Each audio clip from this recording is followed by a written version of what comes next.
Hi, this is Michael Davis, the Speaking MD. In starting this video, I'd like to thank you. Once again, your feedback, questions, and comments are really helping us create a curriculum, an outline for an outstanding humorous speaking program.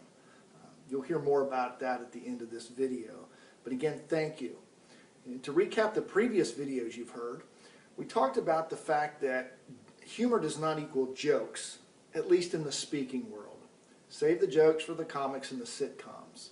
What audiences want today are humorous stories that have a relevant meaning to your main points.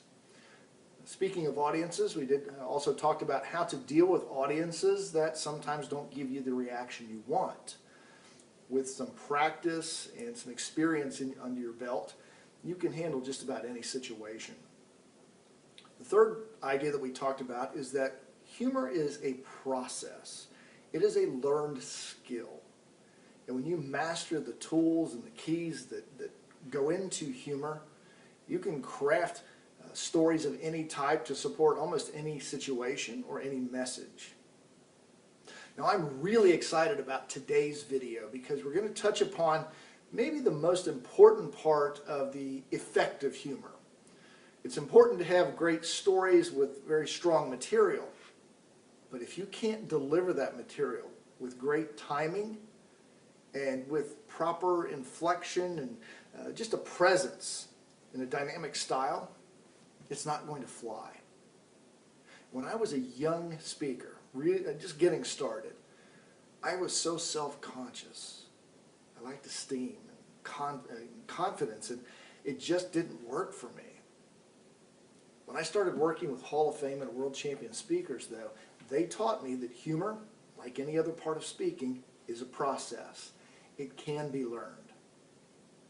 So what you're going to pick up today are 5 specific tools that you can use to create a dynamic delivery that pulls an audience into your presentation, makes them feel like they're part of it, and it compels them, or I should say it opens them up to take action on your message. So what the 5 points are, and then after these 5 points, I'm going to share a story with you, and we'll dissect to see how these delivery tools worked in the story. But the first, and the most important, is pausing. Silence is critical in delivering humor. Number 2 is the look before and after you deliver humorous lines. Third is vocal variety, making sure you're changing it up. You don't stay monotone through the whole presentation, or at least the story. Number 4 is pace and volume. Again, if you keep the same pace and you talk in the same volume through the whole thing, even though somebody may be sad or somebody may be ecstatically happy, the audience isn't going to buy it. And then the 5th is a problem I see a lot of speakers have, is movement between characters. So to help you understand and see an example of these 5, I'm going to give you just a snip of a story that I call Cornfield Wisdom. This is a story of how I got engaged in a cornfield. Now, the point of this speech is that we should always be ready for the unexpected. Sometimes our best laid plans do go awry, but other opportunities are there if we keep our eyes open. The gist of the main story is this. I wanted to propose to my girlfriend Linda in a very elaborate way. I had the hotel picked out and the restaurant and everything. Well, the morning that this was supposed to happen, everything went wrong.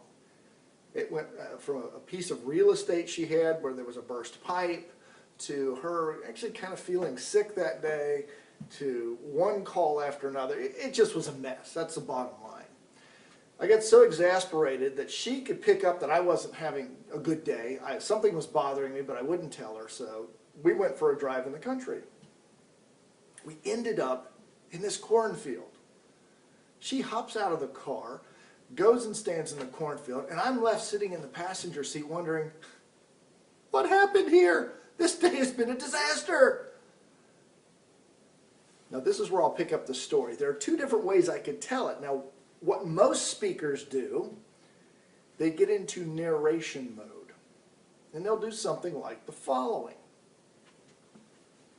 I was sitting there in the car, and I was just thinking about the entire day and how frustrating it was, and how my plans had just gone off the rails, and I was just so angry. And that's when I heard this voice. It said, "Do it now." And I kind of sat there for a minute and questioned myself, and I thought, well, I guess I got nothing to lose. So I got out of the car and I walked over to Linda, and I looked at her and I explained how it had been a pretty rough day and nothing had gone the way I planned, but there's something that I wanted to ask her. And I pulled out the ring and I asked her to marry me. And she kind of stared at me for the longest time. And I started to think, oh my gosh, now this? She's going to say no on top of all this? But eventually she said yes. Step out of the scene. That's how most speakers tell their stories. Now, did you get the facts? Yeah. Was it very compelling? Did you feel like you were in the moment, really enjoying an experience? I doubt it. Here's the way, using the 5 tools that you just heard about, here's how you can do it more effectively. I have the same setup. I'll get to the point where we're in the car, going to the cornfield. So Linda's driving through the cornfield, and I said, "What are we doing here?" She said, "Michael, I love cornfields." Okay. She then stopped the car. She put it into park. She opened the driver's side door, got out, and ran into the cornfield. And I'm thinking, what is going on? This day is a disaster. And that's when I heard the voice. It said, "Do it now." What? Now, in a cornfield. Yeah, look at her. She's so happy. Do it now. Why not? I got nothing to lose. So I opened the door, and that hot August air hit me, and I was immediately beads of sweat running down my back. The smell of the chicken coop up the street hit me. I thought, oh, this is about as romantic as it gets. And I looked at her, as I got it in front of her, I looked at her and I said, "Sweetheart, this day has not gone at all like I planned. There's something I've been wanting to ask you all day.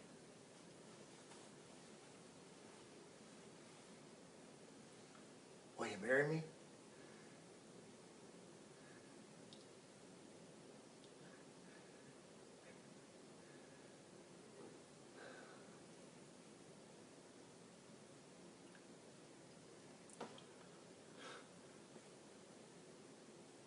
Any thoughts?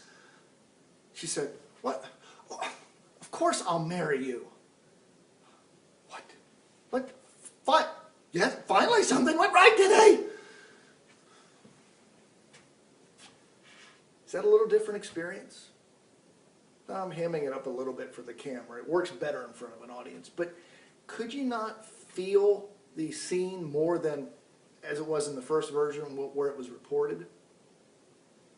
Could you feel the impact because of the pauses? How about when the voice came into my head and I had to think about it for a second and say, what are you talking about?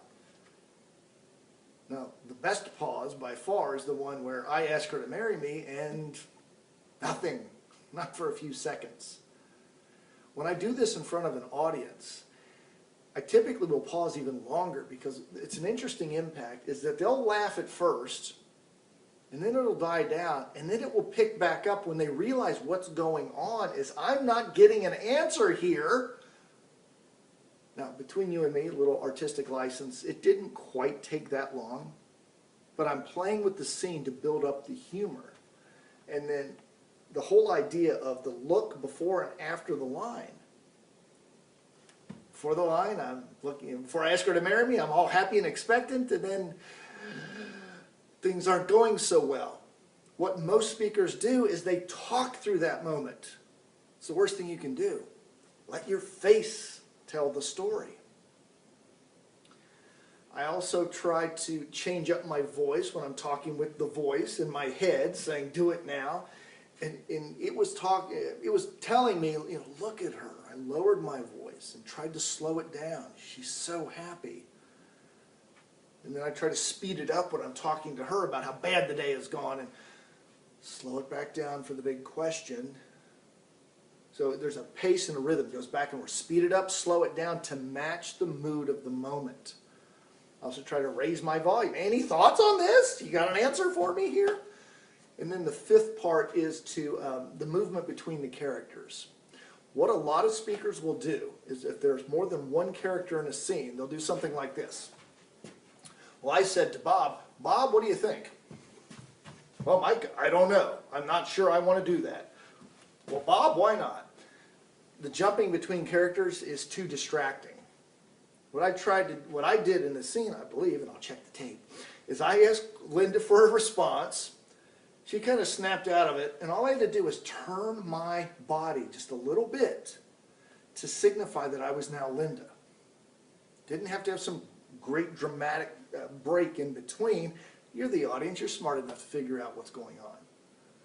So you don't have to move much between characters. Just a subtle shift. And I may not have done this in this scene, and I should have. I'm taller than Linda by about 7-8 inches. I try to look down at her, and I should do this a little bit more when I watch this. Look down if someone is shorter than you, and when you're that person, look up. Just that simple motion alone tells the audience who's speaking to whom. So that's a quick example of how to use those 5 keys. Now I will tell you, it takes some practice. I didn't learn these and just wake up one day and start using them. And frankly, on this video, I don't think it's as effective as it would be in front of an audience because I'm feeding off their energy. And when they're in the scene with me, it really gets going and the laughter rolls and it's more fun. But I like doing it for this video too, just to give you an example and see how these 5 points work. So take those and practice them. Now I don't want to leave this video without talking fairly quickly about business and humor. I'm not going to get into too much detail because I want to respect your time, but 3 of the biggest questions that we get about humor is, first of all, should I use it at all? And absolutely, but only if it's relevant. Going back to the idea of telling jokes, you don't want to tell jokes for jokes' sake. They're not good in business settings. The audience, and especially upper management, doesn't like their time to be wasted. If the story's cute and funny, but it doesn't support your point, leave it out. But relevant stories should be easy to find in any type of business presentation. Another question I get is, what's controversial and what's not? What should I avoid? It's a general rule I apply. I live by the mantra is you don't know where the line is until you cross it, and sometimes you got to do that. Not in a business setting, though. The mantra I have for that is, if in doubt, leave it out. It is not worth offending bosses, co-workers, upper management. It's just not worth it. Again, there's too much good material out there that can support your point where you don't stray into that gray area. And then the third is, if they're not laughing, have I blown the presentation? Absolutely not, and here's why. In many business settings, people would like to laugh, but because of the nature of the environment of that particular meeting, maybe there are people from upper management who are in the room who don't like laughter. People have to suppress that. It doesn't mean it's not funny and they don't want to, it's just that they can't. Don't take non-laughter to mean non-effective. If you find people acting on your message, if they come up to you afterwards and say, man, that was really good, I really enjoyed it, you know you've probably hit the mark and you've got good humor. It's just that you're not going to get the uproarious laughter you normally may. So those are 3 quick ideas on business and humor and how to effectively use it. The goal of these 3 videos has been to give you some fundamental concepts so that you can begin to build this skill, no matter where you are with regard to humor and how you use it today. The most important message to take from these 3 videos is that humor, like anything else, is a habit. If you can build that habit and practice it day after day after day, you'll get much better. Take these ideas, practice them, test them, get feedback. Don't get discouraged if you're not getting laughter. That's not the point of this. The point is just to get into the rhythm and habit of using humor, and eventually it'll start to flow. Ideas will come to you that before never did. Now, if you want to take your humor skills to an all-new level, make sure that you check into our next video. It'll come out in the next day or 2. You're going to hear the story of a friend of mine who is actually one of my mentors and coaches. He is somebody who was never considered funny, didn't consider himself to be funny, but he grew to become someone who is sought after today worldwide as an expert on humor. He's incredibly funny. And the reason is because he became a student and he had the desire and he made it work. So you'll hear all about his story. The bottom line, and he said this, so I'm okay saying this too, if he did it, so can anyone else. Look forward to sharing his story with you in the next video. But between now and then, go ahead, review these 3 videos. Start to practice these tips and these tools. Try them out. Maybe you don't like all of them. That's okay. If you don't, at least you've tried it and you know better. Grab the ones that you do like and keep practicing them. I look forward to talking to you in the next video. Until then, I think you know by now, always remember, you have a message and a story that someone needs to hear.